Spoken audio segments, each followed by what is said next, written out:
Good day. I'm Joseph Noor. I'm a medical doctor and a biochemist, and I'm the author of Document X, Direct Evidence of God's Existence.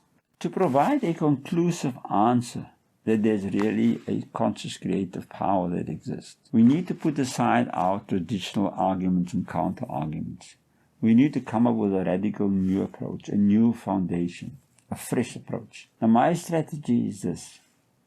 First, we need to define the type of God that we're dealing with. For our purposes, we're dealing with a personal God who possesses the unique qualities of supremacy, perfection, being all knowledgeable, being all powerful. Now, you would agree if I could prove to you that a being exists possessing just one of these unique qualities, it would be strong evidence of the existence of such a being. Now, let me give you a practical example.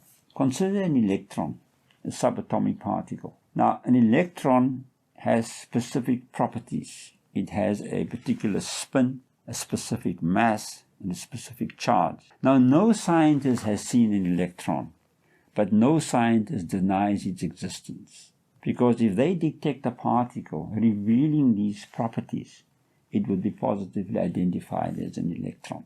Now, I'm employing the same argument. If I could prove to you a being exists possessing, and I've chosen the attribute of infinite knowledge, then it would be conclusive evidence by our very definition that such a being exists. Now, in order to do this, I need scripture. And I've chosen the Quran for two reasons.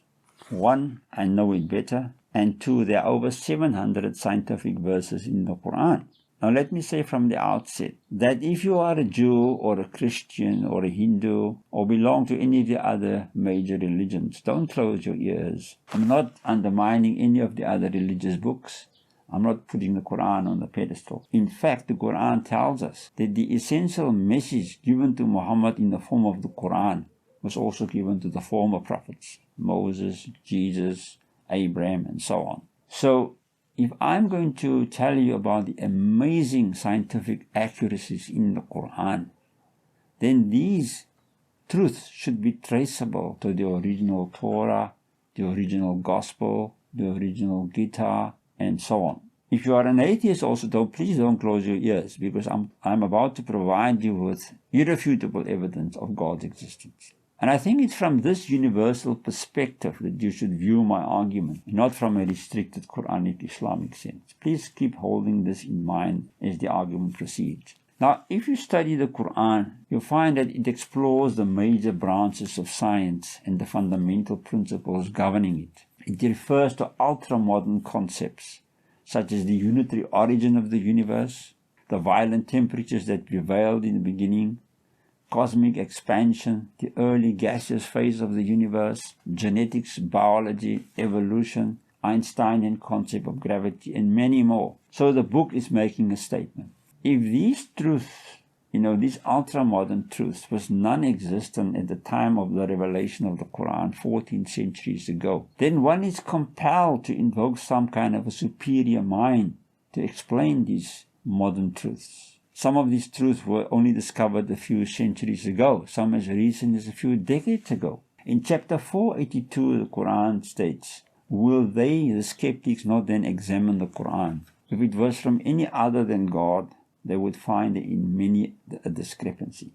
So the book invites critical examination. All the skeptic has to do is to examine the scientific verses of the Quran in the light of modern knowledge, and determine whether it would stand the rigors of the modern scientific method. If he finds a mistake, the Quran loses its divine status. So the book is therefore provable, testable, and falsifiable. In other words, it adopts the scientific approach. Now, what I found is my perception is almost all skeptics never met this one requirement. They never studied the Quran properly. They might have read it casually and weren't interested. And this lack of appreciation is mostly caused by poor translation, outdated translations, and the fact that most of the commentators lack scientific insight.